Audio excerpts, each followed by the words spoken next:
Thank you, Rector Lagunoff, and I want to thank all of you very much for a very warm welcome.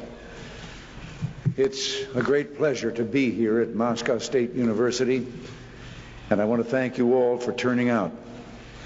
I know you must be very busy this week, studying and taking your final examinations, so let me just say, Желаю вам успеха.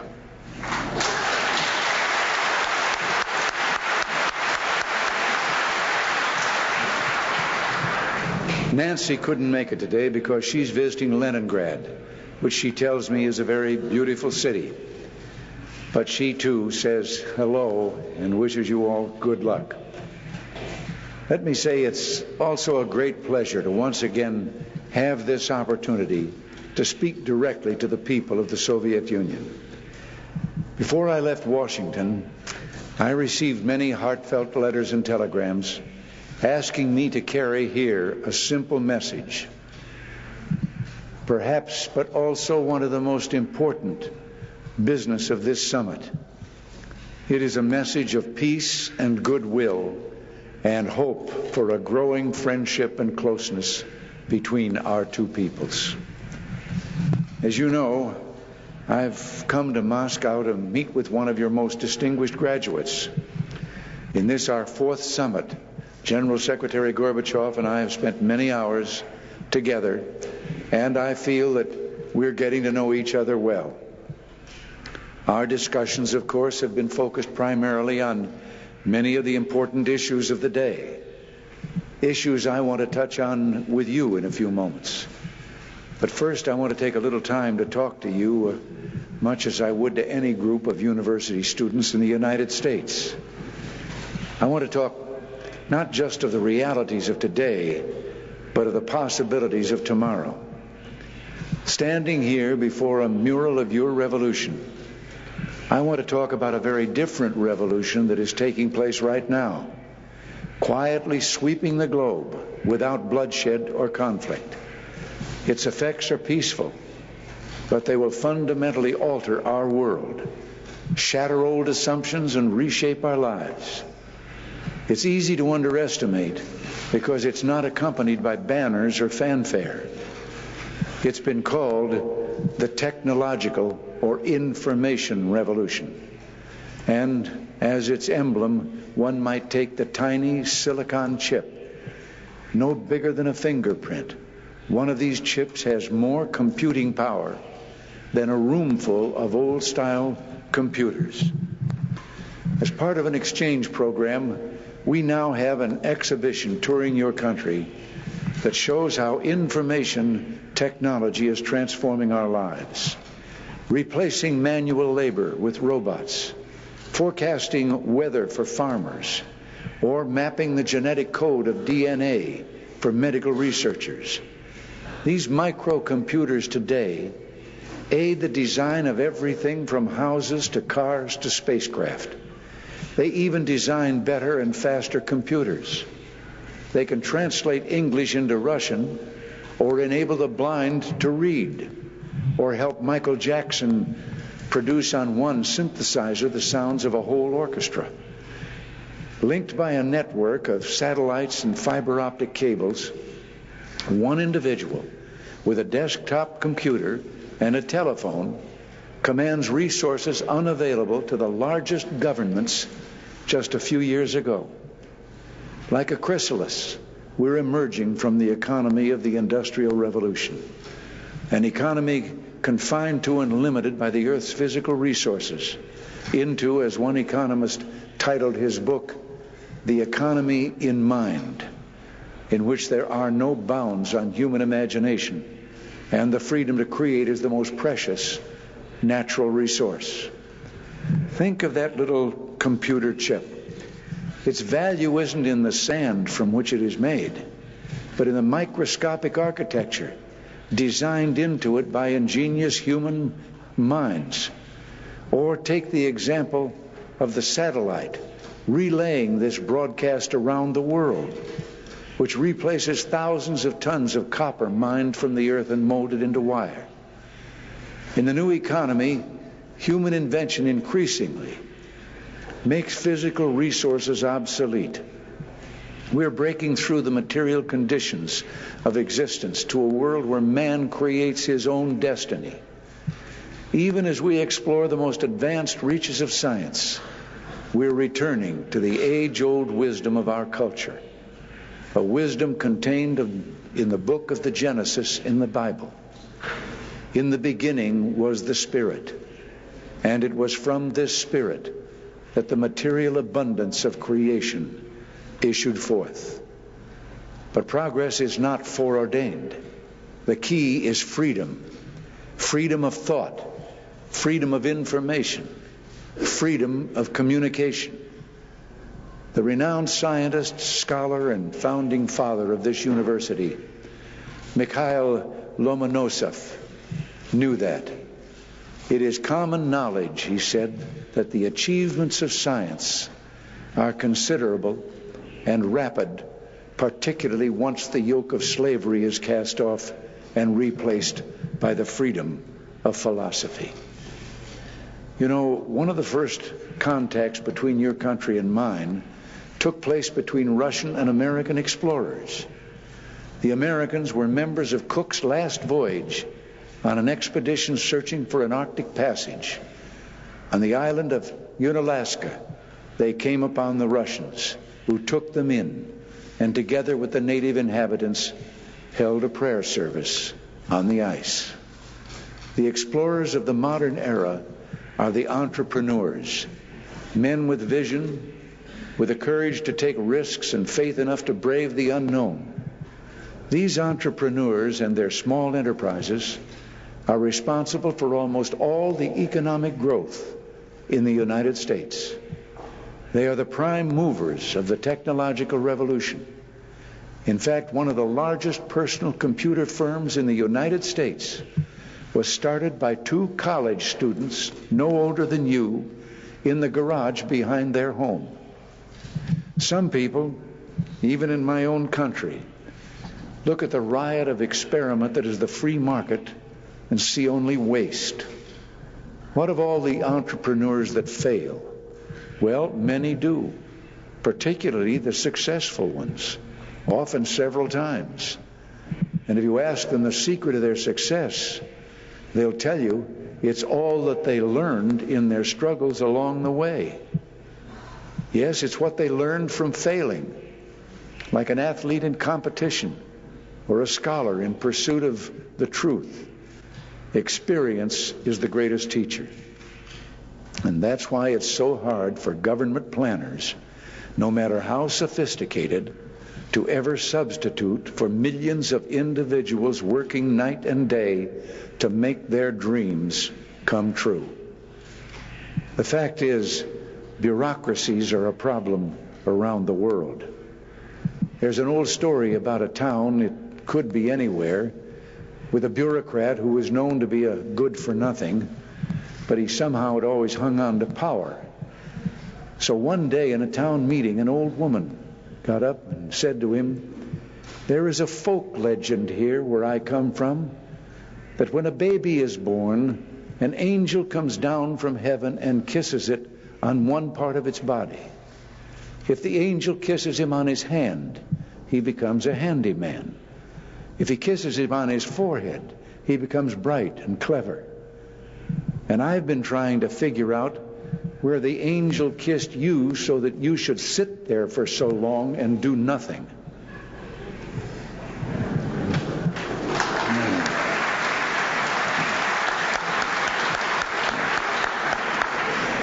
We are seeing the power of economic freedom spreading around the world. Places such as the Republic of Korea, Singapore, Taiwan have vaulted into the technological era, barely pausing in the industrial age along the way. Low-tax agricultural policies in the subcontinent mean that in some years India is now a net exporter of food. Perhaps most exciting are the winds of change that are blowing over the People's Republic of China, where 1/4 of the world's population is now getting its first taste of economic freedom. At the same time, the growth of democracy has become one of the most powerful political movements of our age. In Latin America in the 1970s, only a third of the population lived under democratic government. Today, over 90% does. In the Philippines, in the Republic of Korea, free, contested democratic elections are the order of the day. Throughout the world, free markets are the model for growth. Democracy is the standard by which governments are measured. We Americans make no secret of our belief in freedom. In fact, it's something of a national pastime. Every 4 years, the American people choose a new president, and 1988 is one of those years. At one point, there were 13 major candidates running in the two major parties, not to mention all the others, including the socialist and libertarian candidates, all trying to get my job. About 1,000 local television stations, 8,500 radio stations, and 1,700 daily newspapers, each one an independent private enterprise, fiercely independent of the government, report on the candidates, grill them in interviews, and bring them together for debates. In the end, the people vote. They decide who will be the next president. But freedom doesn't begin or end with elections. Go to any American town, to take just an example, and you'll see dozens of churches representing many different beliefs, in many places synagogues and mosques, and you'll see families of every conceivable nationality worshiping together. Go into any schoolroom, and there you will see children being taught the Declaration of Independence, that they are endowed by their Creator with certain unalienable rights, among them life, liberty, and the pursuit of happiness, that no government can justly deny. The guarantees in their Constitution for freedom of speech, freedom of assembly, and freedom of religion go into any courtroom, and there will preside an independent judge, beholden to no government power. There, every defendant has the right to a trial by a jury of his peers, usually 12 men and women, common citizens. They are the ones, the only ones, who weigh the evidence and decide on guilt or innocence. In that court, the accused is innocent until proven guilty, and the word of a policeman or any official has no greater legal standing than the word of the accused. Go to any university campus, and there you'll find an open, sometimes heated discussion of the problems in American society and what can be done to correct them. Turn on the television, and you'll see the legislature conducting the business of government right there before the camera, debating and voting on the legislation that will become the law of the land. March in any demonstration, and there are many of them. The people's right of assembly is guaranteed in the Constitution and protected by the police. Go into any union hall where the members know their right to strike is protected by law. As a matter of fact, one of the many jobs I had before this one was being president of a union, the Screen Actors Guild. I led my union out on strike, and I'm proud to say we won. But freedom is more even than this.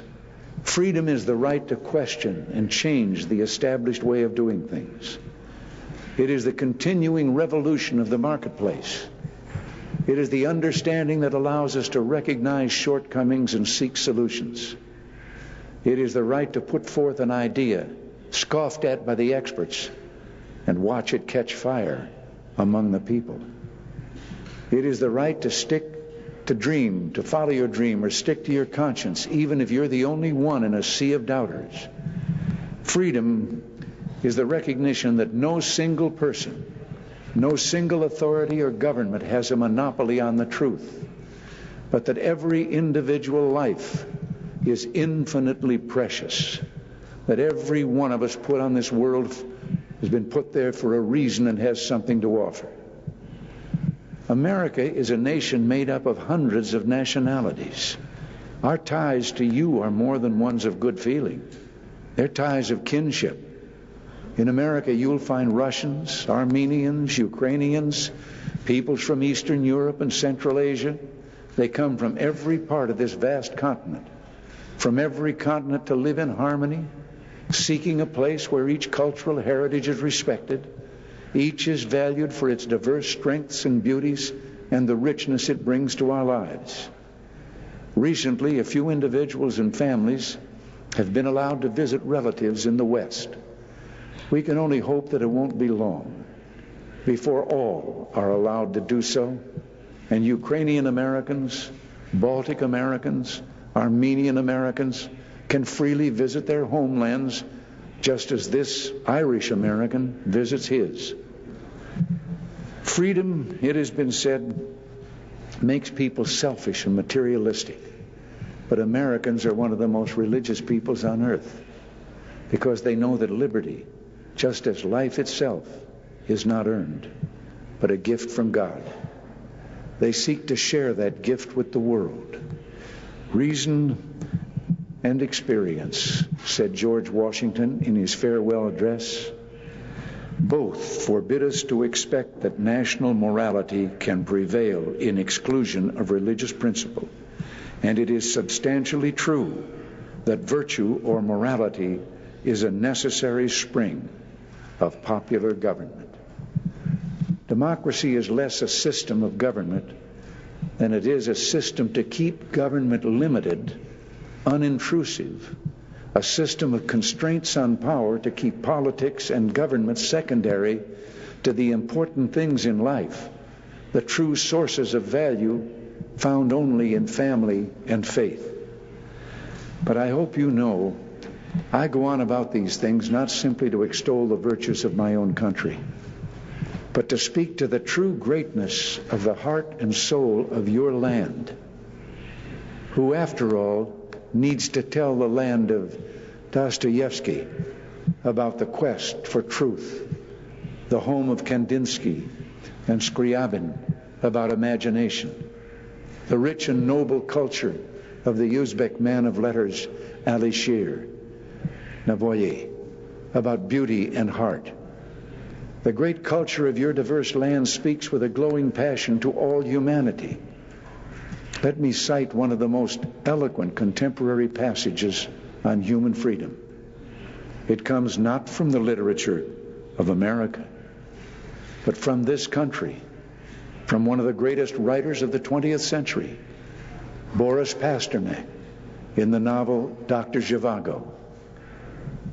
He writes, I think that if the beast who sleeps in man could be held down by threats, any kind of threat, whether of jail or of retribution after death, then the highest emblem of humanity would be the lion tamer in the circus with his whip, not the prophet who sacrificed himself. But this is just the point. What has for centuries raised man above the beast is not the cudgel, but an inward music, the irresistible power of unarmed truth. The irresistible power of unarmed truth. Today the world looks expectantly to signs of change, steps toward greater freedom in the Soviet Union. We watch and we hope as we see positive changes taking place. There are some I know in your society who fear that change will bring only disruption and discontinuity, who fear to embrace the hope of the future. Sometimes it takes faith. It's like that scene in the cowboy movie, Butch Cassidy and the Sundance Kid, which some here in Moscow recently had a chance to see. The posse is closing in on the two outlaws, Butch and Sundance, who find themselves trapped on the edge of a cliff with a sheer drop of hundreds of feet to the raging rapids below. Butch turns to Sundance and says their only hope is to jump into the river below. But Sundance refuses. He says he'd rather fight it out with the posse, even though they're hopelessly outnumbered. Butch says that's suicide and urges him to jump. But Sundance still refuses and finally admits, I can't swim. Butch breaks up laughing and says, you crazy fool, the fall will probably kill you. And by the way, both Butch and Sundance made it, in case you didn't see the movie. I think what I've just been talking about is perestroika and what its goals are. But change would not mean rejection of the past. Like a tree growing strong through the seasons, rooted in the earth and drawing life from the sun, so too positive change must be rooted in traditional values, in the land, in culture, in family, in community. And it must take its life from the eternal things, from the source of all life, which is faith. Such change will lead to new understandings, new opportunities, to a broader future in which the tradition is not supplanted, but finds its full flowering. That is the future beckoning to your generation. At the same time, we should remember that reform that is not institutionalized will always be insecure. Such freedom will always be looking over its shoulder, a bird on a tether. No matter how long the rope can always be pulled back. And that is why in my conversation with General Secretary Gorbachev, I have spoken of how important it is to institutionalize change, to put guarantees on reform. And we've been talking together about one sad reminder of a divided world, the Berlin Wall. It's time to remove the barriers that keep people apart. I'm proposing an increased exchange program of high school students between our countries. General Secretary Gorbachev mentioned on Sunday a wonderful phrase you have in Russian for this: better to see something once than to hear about it 100 times. Mr. Gorbachev and I first began working on this in 1985. In our discussion today, we agreed on working up to several thousand exchanges a year from each country in the near future. But not everyone can travel across the continents and oceans. Words travel lighter, and that's why we'd like to make available to this country more of our 11,000 magazines and periodicals, and our television and radio shows that can be beamed off a satellite in seconds. Nothing would please us more than for the Soviet people to get to know us better and to understand our way of life. Just a few years ago, few would have imagined the progress our two nations have made together. The INF Treaty, which General Secretary Gorbachev and I signed last December in Washington, and whose instruments of ratification we will exchange tomorrow. The first true nuclear arms reduction treaty in history, calling for the elimination of an entire class of U.S. and Soviet nuclear missiles. And just 16 days ago, we saw the beginning of your withdrawal from Afghanistan, which gives us hope that soon the fighting may end and the healing may begin, and that suffering country may find self-determination, unity, and peace at long last. It's my fervent hope that our constructive cooperation on these issues will be carried on to address the continuing destruction of conflicts in many regions of the globe, and that the serious discussions that led to the Geneva Accords on Afghanistan will help lead to solutions in Southern Africa, Ethiopia, Cambodia, the Persian Gulf, and Central America. I have often said, nations do not distrust each other because they are armed. They are armed because they distrust each other.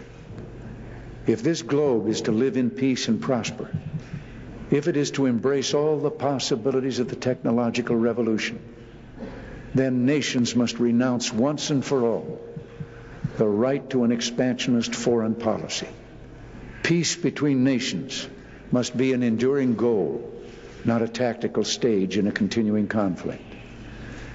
I've been told that there's a popular song in your country, perhaps you know it, whose evocative refrain asks the question, do the Russians want a war? In answer it says, go ask that silence lingering in the air above the birch and poplar there. Beneath those trees the soldiers lie. Go ask my mother, ask my wife. Then you will have to ask no more, do the Russians want a war? But what of your one-time allies? What of those who embraced you on the Elbe? What if we to ask the watery graves of the Pacific or the European battlefields where America's fallen were buried far from home? What if we were to ask their mothers, sisters, and sons, do Americans want war? Ask us, too, and you'll find the same answer, the same longing in every heart.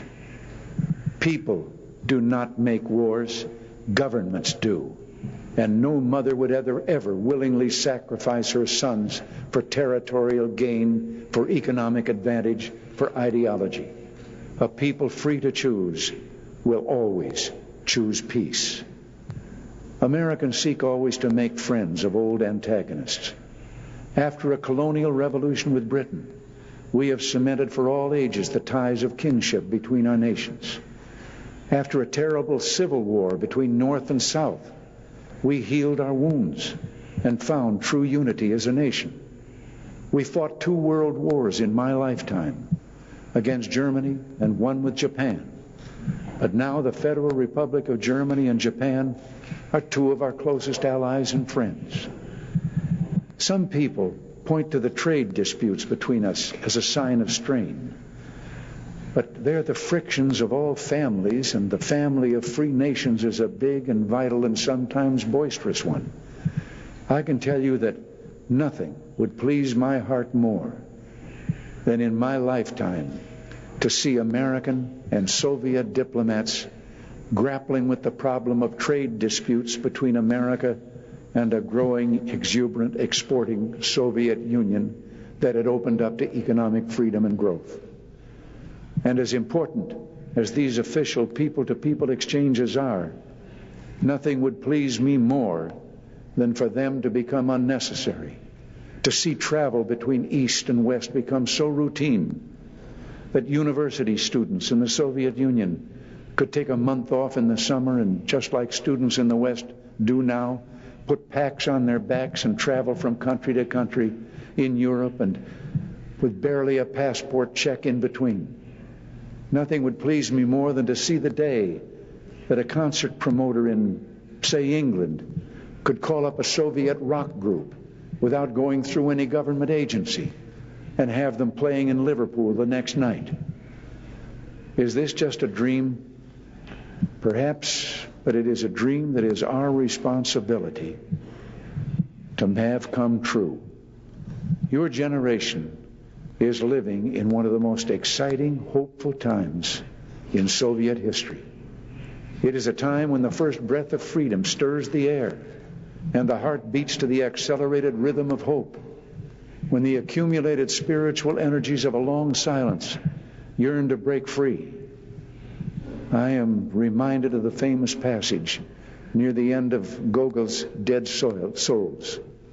Comparing his nation to a speeding troika, Gogol asks, what will be its destination? But he writes, there was no answer save the bell pouring forth marvelous sound. We do not know what the conclusion of this will be, of this journey, but we're hopeful that the promise of reform will be fulfilled. In this Moscow spring, this May 1988, we may be allowed that hope, that freedom, like the fresh green sapling planted over Tolstoy's grave, will blossom forth at last in the rich, fertile soil of your people and culture. We may be allowed to hope that the marvelous sound of a new openness will keep rising through, ringing through, leading to a new world of reconciliation, friendship, and peace. Thank you all very much, and da blagoslavit, va Gospod, God bless you.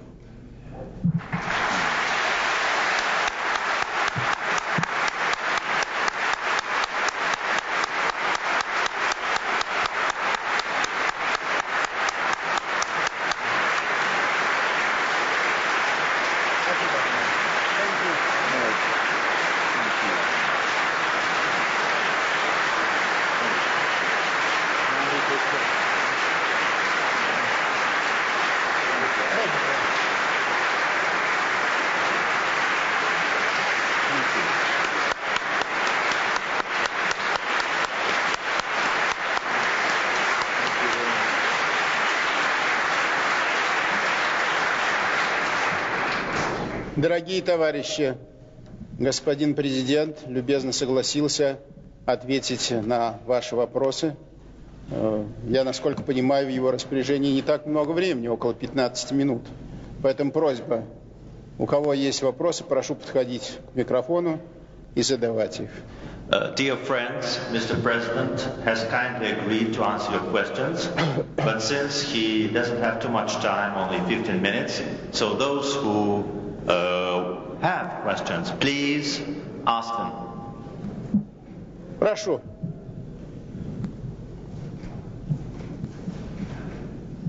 Данон Буряну, исторический факультет. Господин президент, я рад приветствовать вас в нашем университете и позвольте задать вам такой вопрос. Я думаю, я выражу общее мнение своих товарищей, студентов, если скажу, что прорыв в улучшении отношений между нашими странами будет удачным завершением вашего президентства. Что вы думаете по этому поводу? Важно ли для вас, как для президента, как для политика-республиканца, как для человека, наконец, достигнуть до конца нынешнего года новых конкретных соглашений на переговорах с нашим генеральным секретарем? Спасибо. This is a student from the history faculty, and he says that he's happy to welcome you on behalf of the students of the university. And the first question is that the improvement in the relations between the two countries have come about during your tenure as president. And in this regard, he would like to ask the following question. It is very important to get a handle on the question of arms control and specifically the limitation of strategic arms. Do you think that it will be possible for you and the General Secretary to get a treaty on the limitation of strategic arms during the time that you are still president? Well, the arms treaty that is being negotiated now is the so-called START treaty, and it is based on taking the intercontinental ballistic missiles and reducing them by half, down to parity between our two countries. Now, this is a much more complicated treaty than the INF treaty, the Intermediate Range Treaty, which we have signed and which our two governments have ratified and is now in effect. So there are many things still to be settled. You and we have had negotiators in Geneva for months working on various points of this treaty. Once we had hoped that maybe, like the INF treaty, we would have been able to sign it here at this summit meeting. It is not completed. There are still some points that are being debated. We are both hopeful that it can be finished before I leave office, which is in the coming January.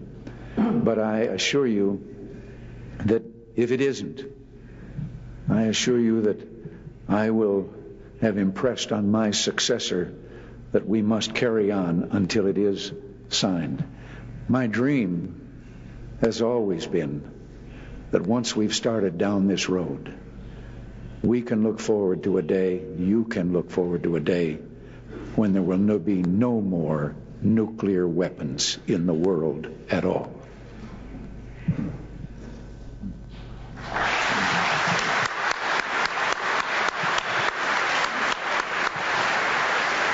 Пожалуйста, еще вопросы?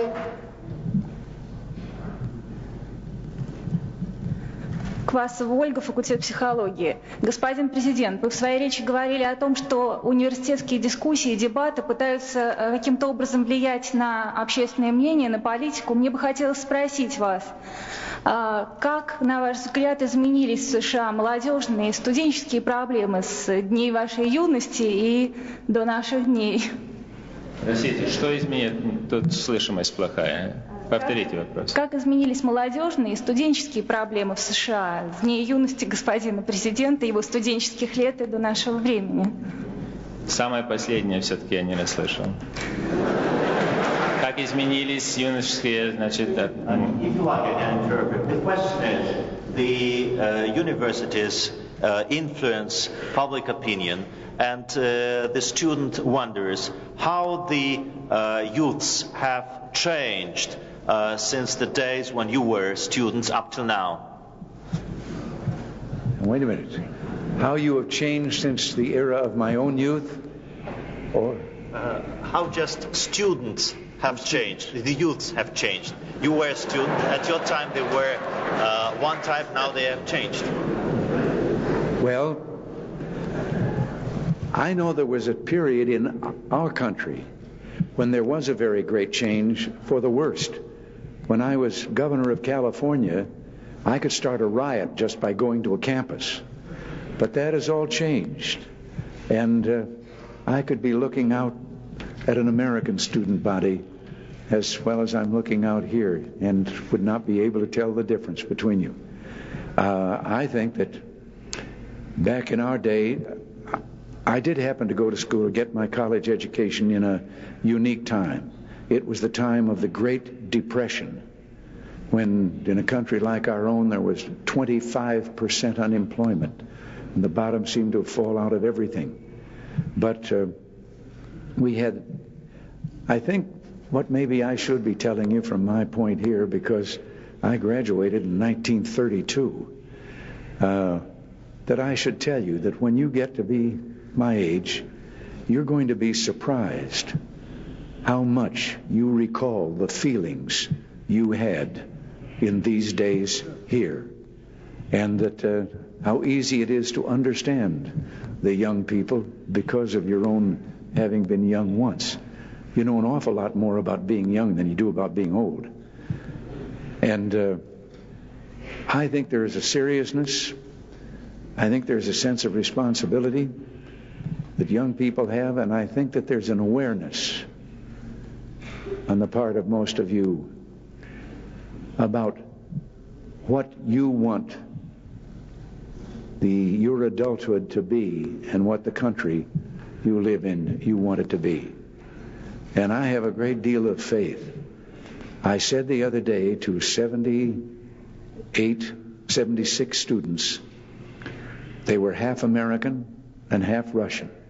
They had held a conference here and in Finland and then in the United States. And I faced them just the other day, and I had to say I couldn't tell the difference looking at them, which were which. But I said one line to them.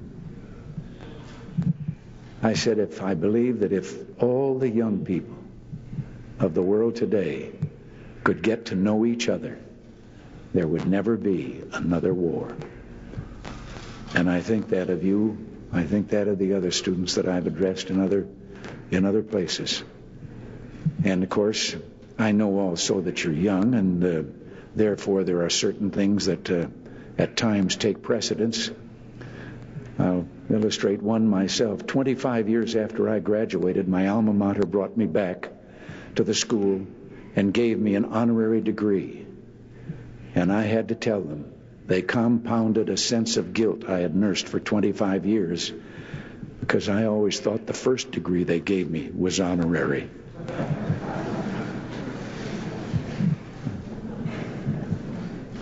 You're great. Carry on.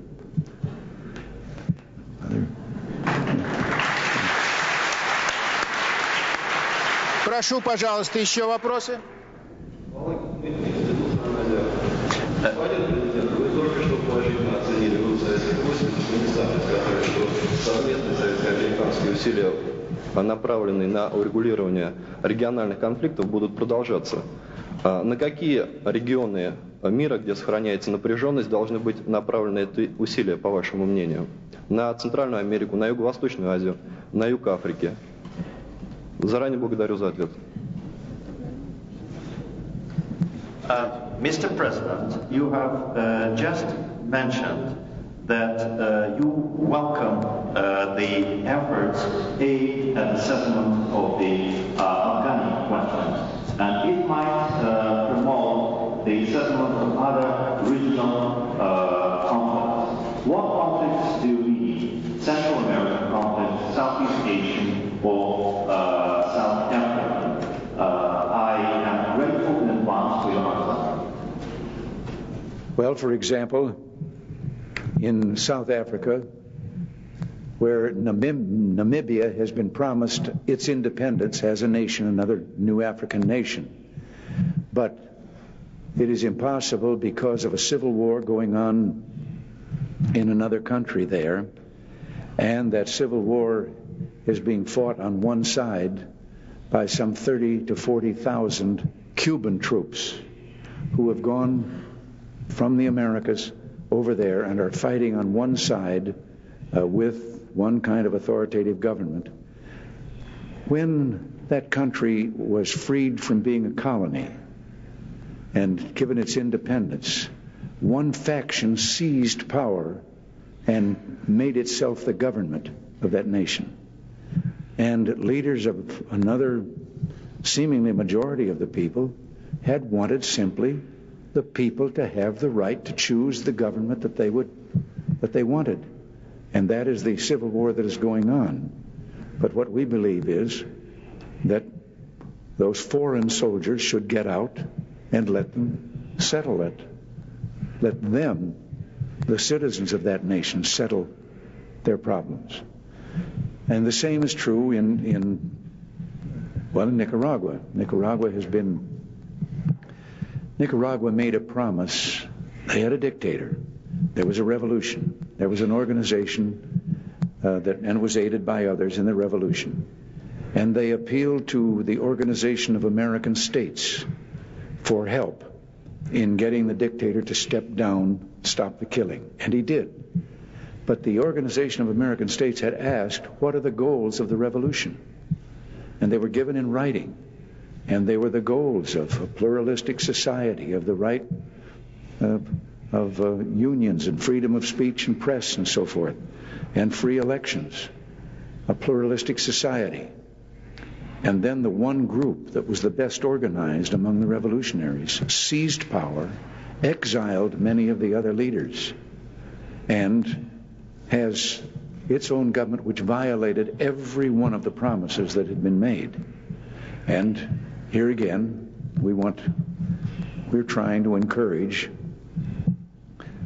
the giving back those, or the making those promises come true, and letting the people of that particular country decide their fate. Пожалуйста, еще вопросы?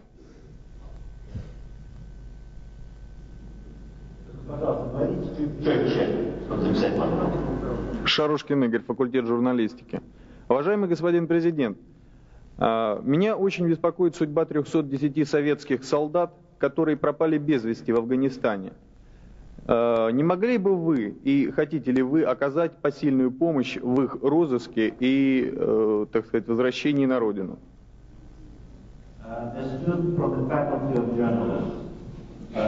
Esteemed Mr. President, I'm very much anxious and concerned about the destiny of 310 Soviet soldiers being missing in Afghanistan.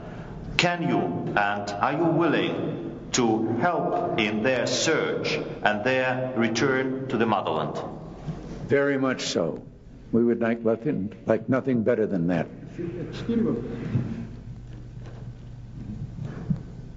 Пожалуйста, еще вопросы?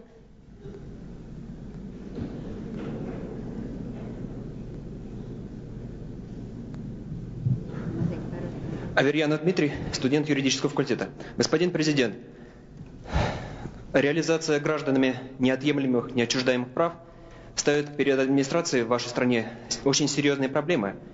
Среди них такие проблемы, как право граждан на ношение оружия, распространение порнографии, распространение наркотиков. Как вы считаете, это проблемы неизбежные издержки демократии, неотъемлемая часть демократии и неизбежное зло, или с этим злом можно бороться?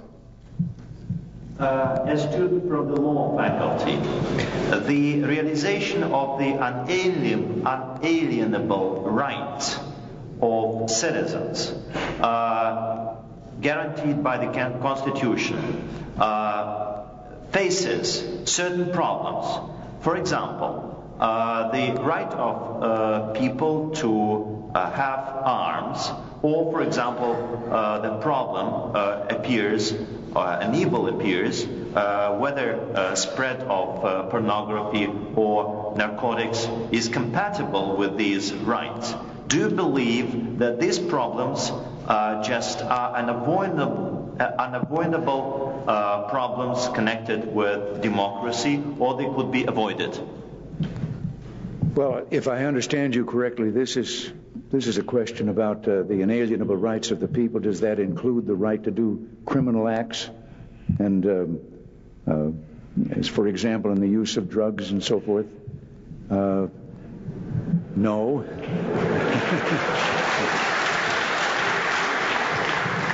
No, we have a set of laws. I think what is significant and different about our system is that every country has a constitution, and most constitutions, or practically all of the constitutions in the world, are documents in which the government tells the people what the people can do. Our Constitution is different, and the difference is in 3 words. It almost escapes everyone. The 3 words are, we the people. Our Constitution is a document in which we the people tell the government what its powers are. And it can have no powers other than those listed in that document. But very carefully, at the same time, the people give the government the power with regard to those things which they think would be destructive to society, to the family, to the individual, and so forth, infringements on their rights, and thus the government can enforce the laws. But that has all been dictated by the people. Пожалуйста, еще вопросы? Магомед Тагиев, факультет журналистики. Господин президент, из истории я знаю, что люди, причастные к большой власти, к большим постам, с большим трудом расстаются с властью. Вот в связи с предстоящей вашей отставкой, какие чувства у вас сейчас? И если была у вас возможность, остались бы вы еще на 1 срок? I wish I knew your language.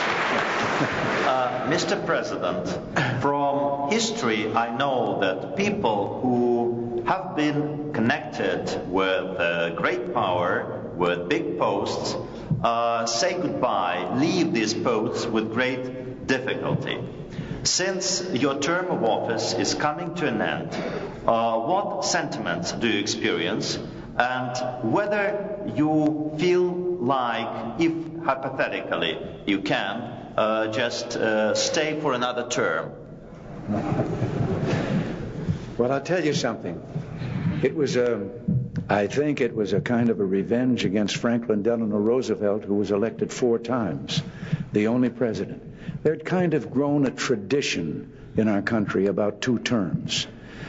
That tradition was started by Washington, our first president, only because there was great talk at the formation of our country that we might become a monarchy, and we had just freed ourselves from a monarchy. So when the 2nd term was over, George Washington stepped down and said he would do it stepping down so that there would not get to be the kind of idea of an inherited aristocracy. Well, succeeding presidents, many of them didn't get a chance at 2nd term, and they did 1 term and were gone. But that tradition kind of remained, but it was just a tradition. And then Roosevelt ran the 4 times, died very early in his 4th term. And suddenly, in the atmosphere at that time, they added an amendment to the Constitution that presidents could only serve 2 terms. When I get out of office, I can't do this while I'm in office because it'll look if I'm selfishly doing it for myself. When I get out of office, I'm going to travel around what I call the mashed potato circuit. That is the after-dinner speaking and the speaking to luncheon groups and so forth. I'm going to travel around and try to convince the people of our country that they should wipe out that amendment to the Constitution because it was an interference with the democratic rights of the people. The people should be allowed to vote for who they wanted to vote for as many times as they want to vote for him, and that it is they who are being denied a right.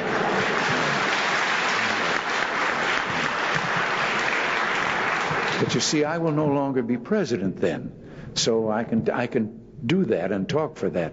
There are a few other things I'm going to try to convince the people to impress upon our Congress, the things that should be done. I've always described it that if in Hollywood, when I was there, if you didn't sing or dance, you wound up as an after-dinner speaker. And I didn't sing or dance.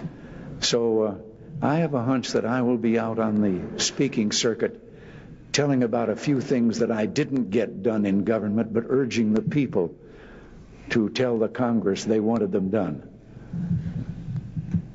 Is that?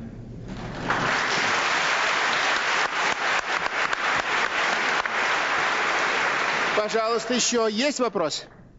Супа Юля, биологический факультет. Господин президент, я слышала, что в Москву приехала группа индийских сограждан ваших, и они не смогли с вами встретиться в Соединенных Штатах. Скажите, пожалуйста, что помешало этой встрече? И если вы не успеете встретиться с ними здесь, встретитесь ли вы с ними на родине? A student from the biological faculty. Mr. President, I heard that a group of American Indians have come here because they couldn't meet you in the United States of America. If you fail to meet them here, will you be able to improve, to correct it, and to meet them back in the United States? I didn't know that they had asked to see me if they've come here or whether to see them there. I'd be very happy to see them. Let me tell you just a little something about the American Indian in our land. We have provided millions of acres of land for what are called the preservations, or the reservations, I should say. They, from the beginning, announced that they wanted to maintain their way of life, as they had always lived there in the desert and the plains and so forth. And we set up these reservations so they could, and have a Bureau of Indian Affairs to help take care of them. At the same time, we provide education for them, schools on the reservations, and they are free also to leave the reservations and be American citizens among the rest of us, and many do. Some still prefer, however, that early way of life. And we've done everything we can to meet their demands as to how they want to live. Maybe we made a mistake.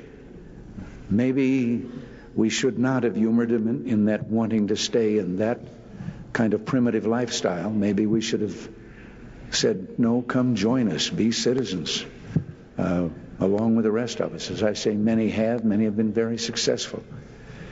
And I'm very pleased to meet with them, talk with them at any time, and see what their grievances are or what they feel they might be. And you'd be surprised. Some of them became very wealthy because some of those reservations were overlaying great pools of oil, and you can get very rich pumping oil. And so I don't know what their complaint might be. Пожалуйста, еще вопросы есть? Есть. Господин президент, просто вот со вчерашнего дня меня мучает очень. Вот почему вы все-таки себе пригласили полицая? Вот можете? Полицая на прием. Вы понимаете? А если серьезно, просто хотелось бы узнать, каковы ваши впечатления вот от встреч, от отказников и вообще от советских людей.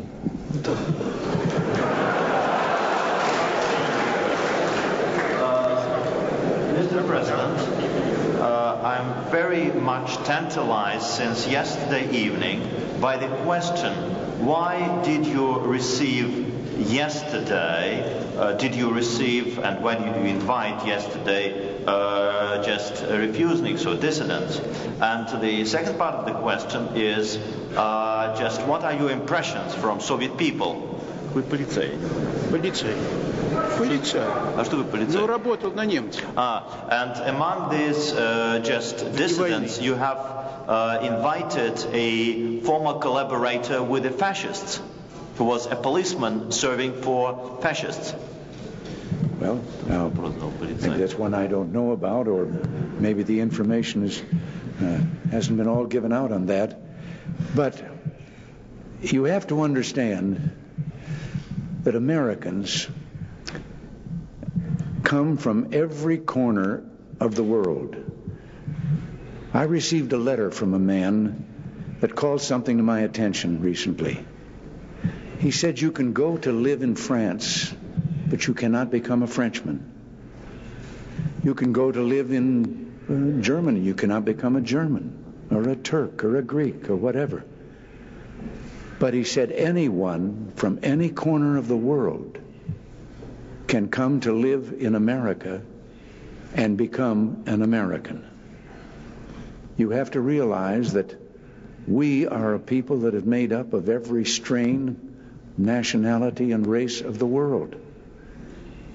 And the result is that when people in our country think someone is being mistreated or treated unjustly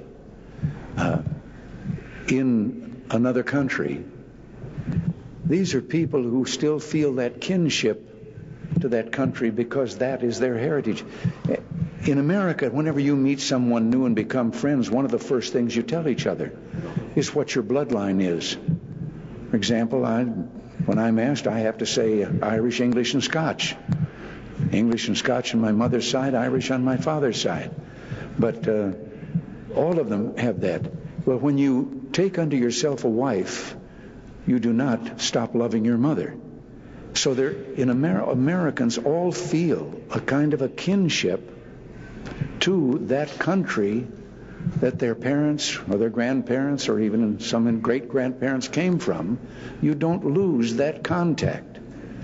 So what I have come and what I have brought to this General Secretary, and I must say he has been very cooperative about, I have brought lists of names that have been brought to me that are from people that are relatives or friends that know that they or believe that this individual is being mistreated here in this country, and they want him to be allowed to emigrate to our country.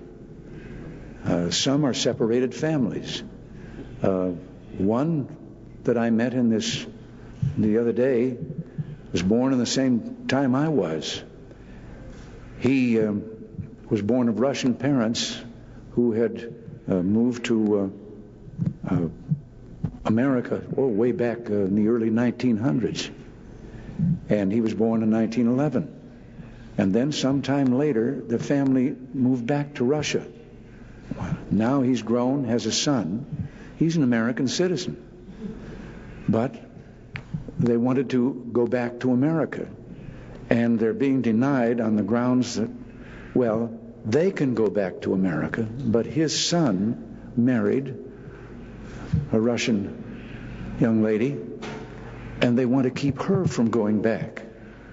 Well, the whole family said, no, we're not going to leave her alone here. She's a member of the family now.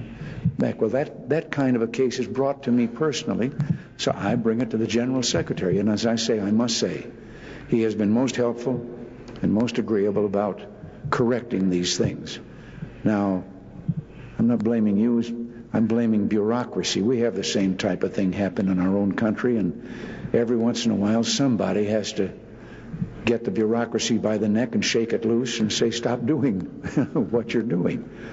And this is the type of thing and the names that we have brought, and it is a list of names, all of which had been brought to me personally by either relatives or close friends and associates.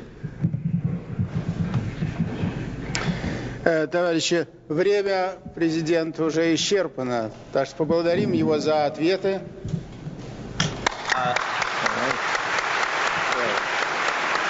Thank you very much.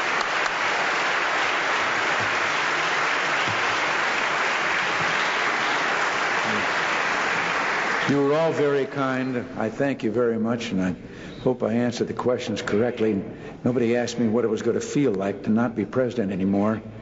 I have some understanding because after I'd been governor for 8 years and then stepped down, I want to tell you what it's like. We'd only been home a few days, and someone invited us out to dinner. Nancy and I both went out, got in the back seat of the car, and waited for somebody to get in the front and drive us.